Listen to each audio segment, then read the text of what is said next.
So, dear students, welcome to the another lecture of digital control system. In this particular lecture, we will discuss about the state observers. What is a state observer? What are the various categories of state observer, and how do we design a state observer? Right. So, actually, in state feedback control method means where we have to find out a state feedback gain matrix K, okay, so that the closed loop poles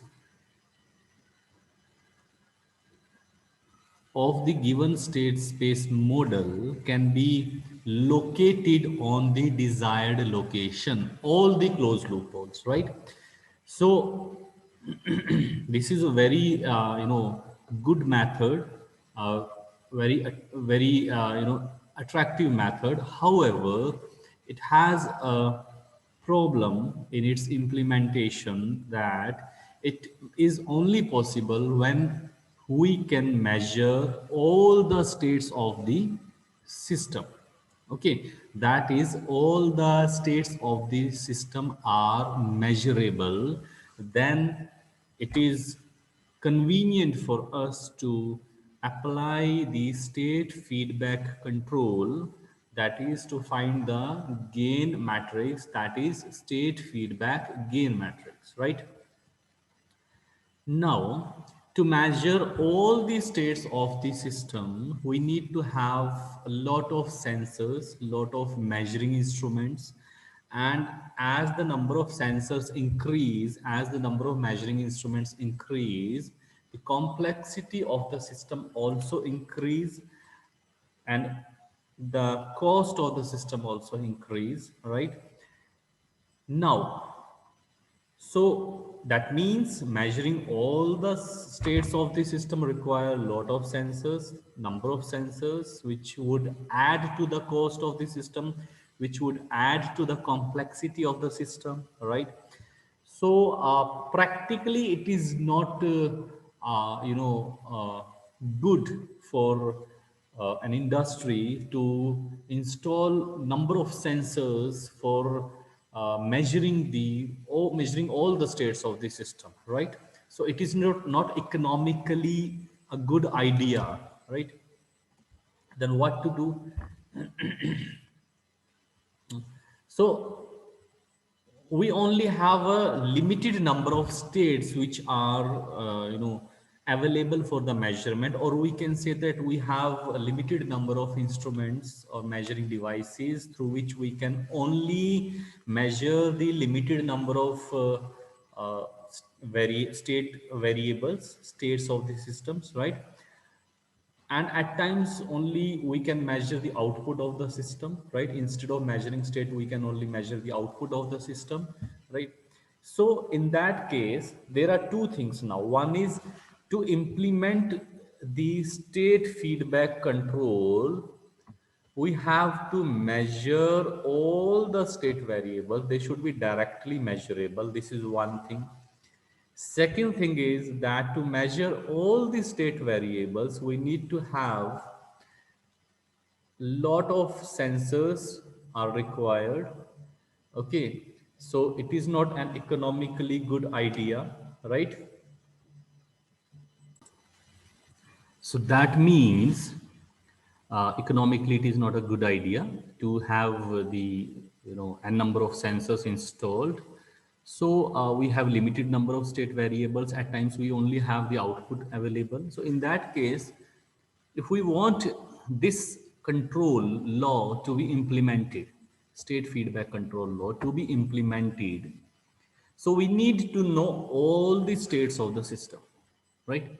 And since it is practically not feasible, or it is practically very difficult to measure all the states of the system, so what we do is we design an estimator or an observer which estimates all the state variables, right?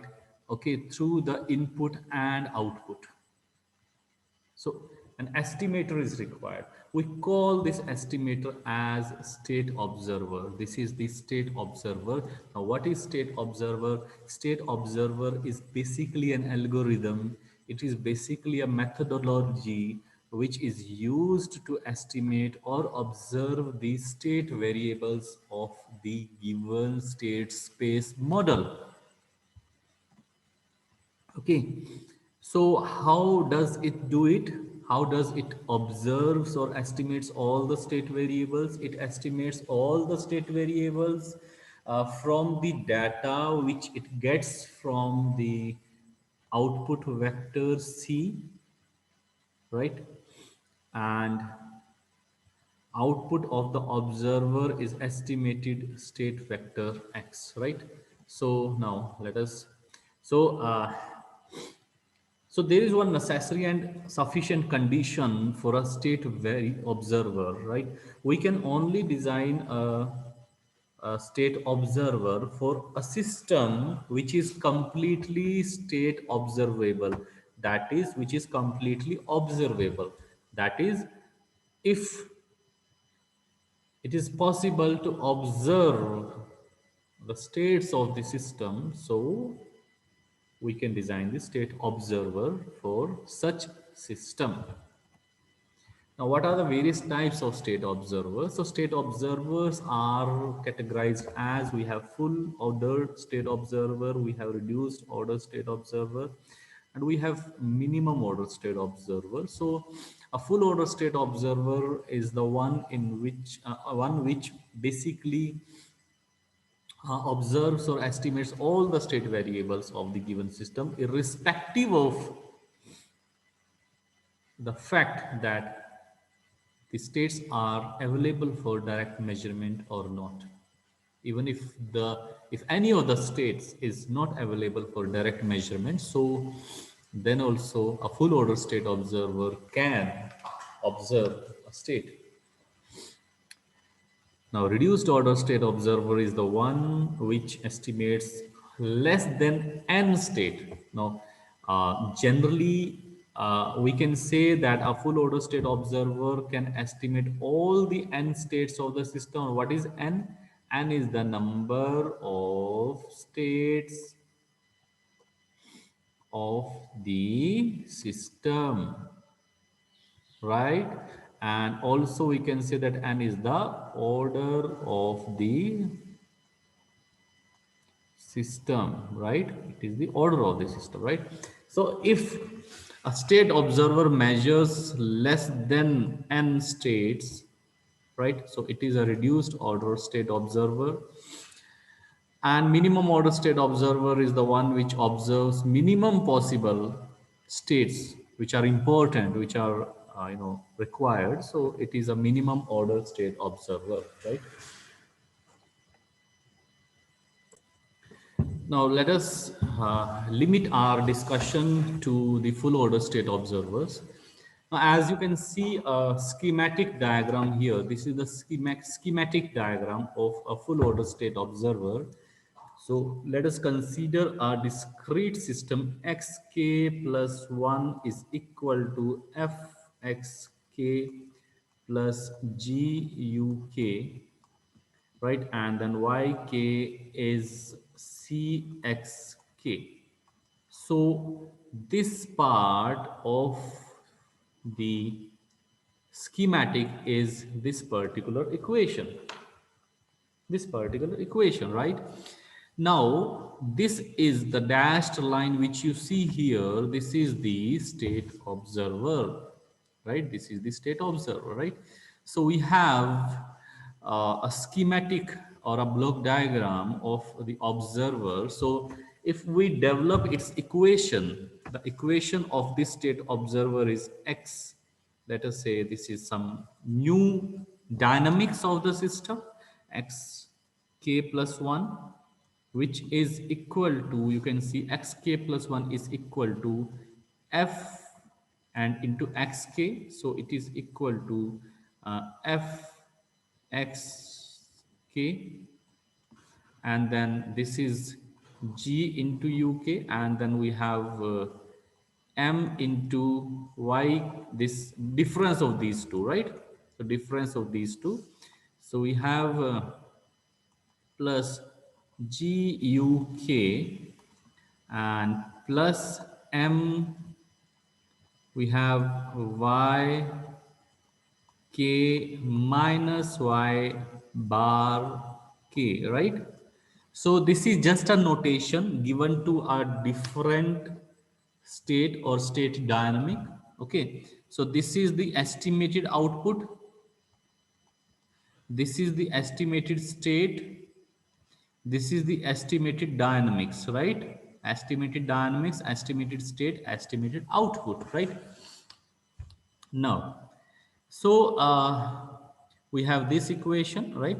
So now let us say this is equation number 1 and this is equation number, so since yk is equal to cxk, so we can substitute it here, right? And from this one we can see that y dash k, y bar k is equal to cx bar k, right?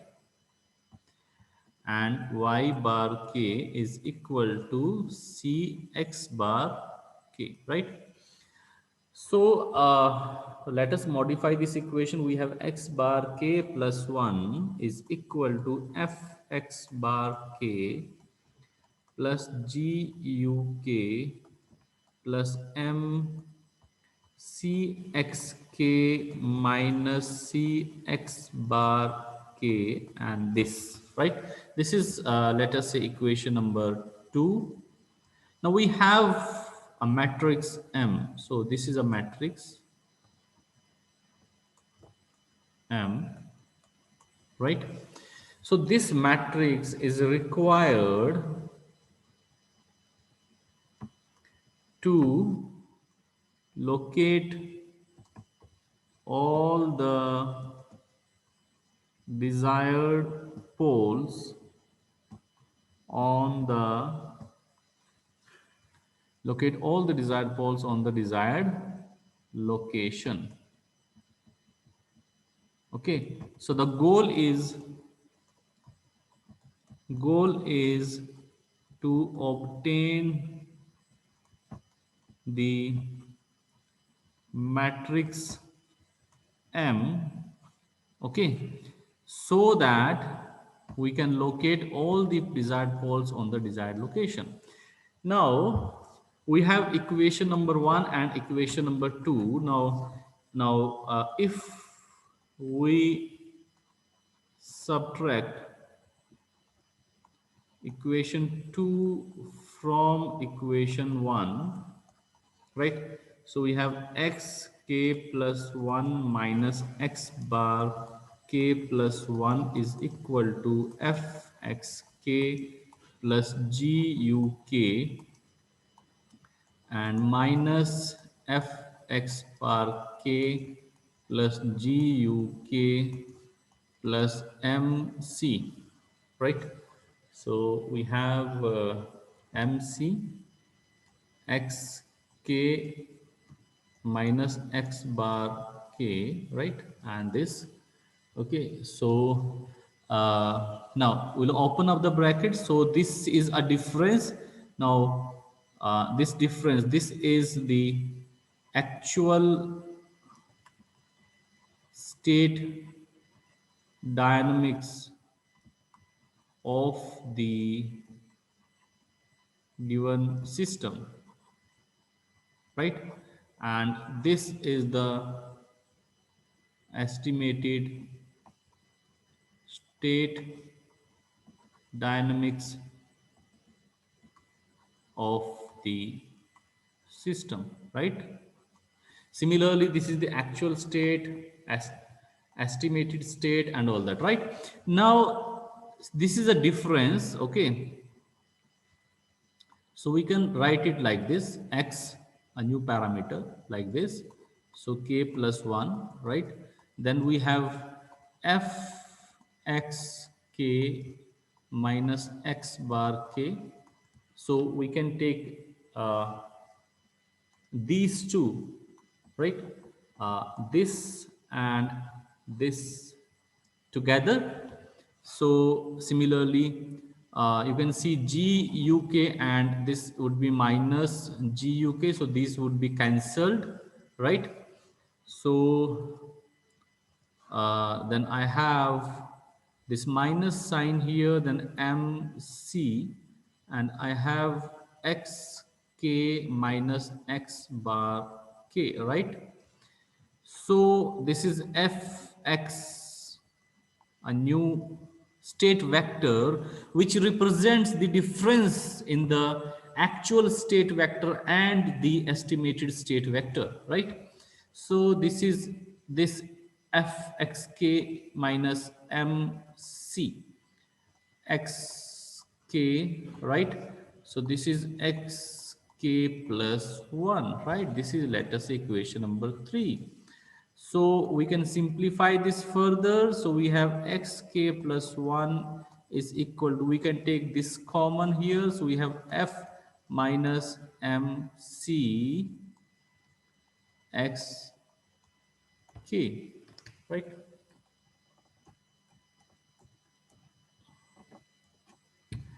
Now, this is, let us say, equation number 4, right? So this equation, okay, equation 4, it gives us, it describes the behavior of the error, okay, because this x, this x k plus 1 is actually the difference in the actual state dynamics and estimated state dynamics, right? Similarly, xk, this xk is difference of actual state and the estimated state, right? So this equation 4, so this equation 4 describes the behavior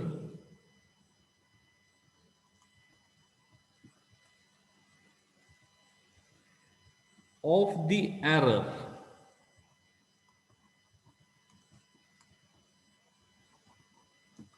obtained, right, of the error obtained by, okay, so this is basically the error equation, this is the error equation, right? So we can say, or equation 4 is the error equation, right? This is the error equation. Why it is the error equation? Because this equation is obtained by subtracting the estimated state dynamics and states from the actual state dynamics and state of the system, right? Now, so now we have F minus MC matrix. Okay, so this matrix is important, right? It is important. Okay, so the characteristic equation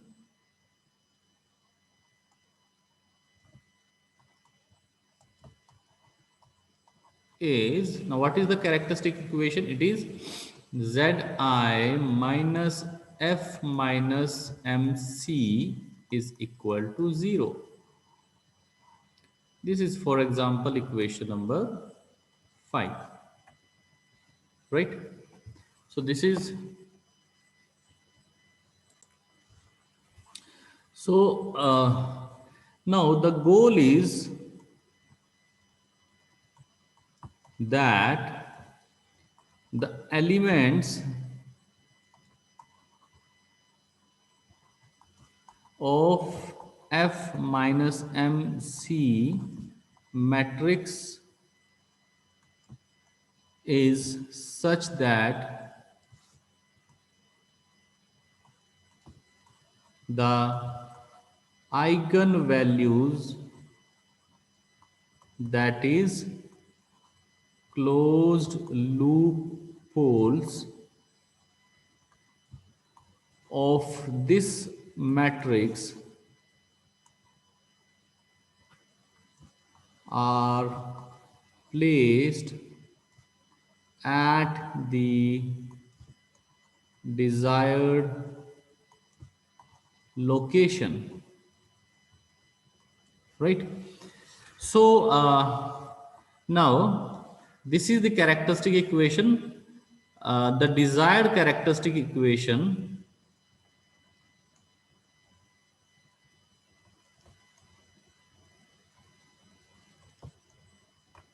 is, so we have z minus lambda 1, z minus lambda 2 into z minus lambda n is equal to 0. So this is, let us say, equation number 6. Now if we compare the coefficients of equation 5 and 6, we will get the values of elements of matrix M, right? Okay. So okay, so this is how we can find out. So first of all, we form F minus MC matrix, then design the closed loop characteristic equation, which is Zi minus F minus MC is equal to 0. Then form the form or obtain the desired closed loop characteristic equation, that is z minus lambda 1 into z minus lambda 2 into z minus lambda n is equal to 0. Then compare the coefficients of closed loop characteristic equation and desired closed loop characteristic equation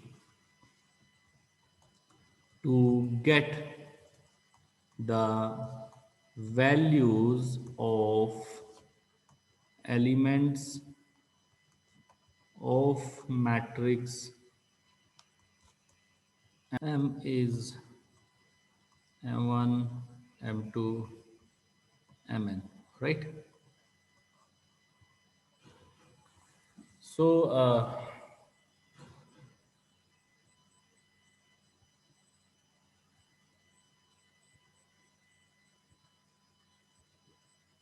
so this is how we can use, this is how we can design this state observer. So we simply have to have state observer which has a matrix M. So we have to find out the elements of matrix M so that the desired poles or the closed loop poles of the given system can be located on the desired location.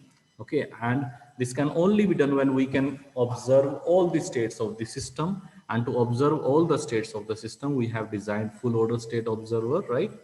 And the purpose is to find out the values of the elements of matrix M.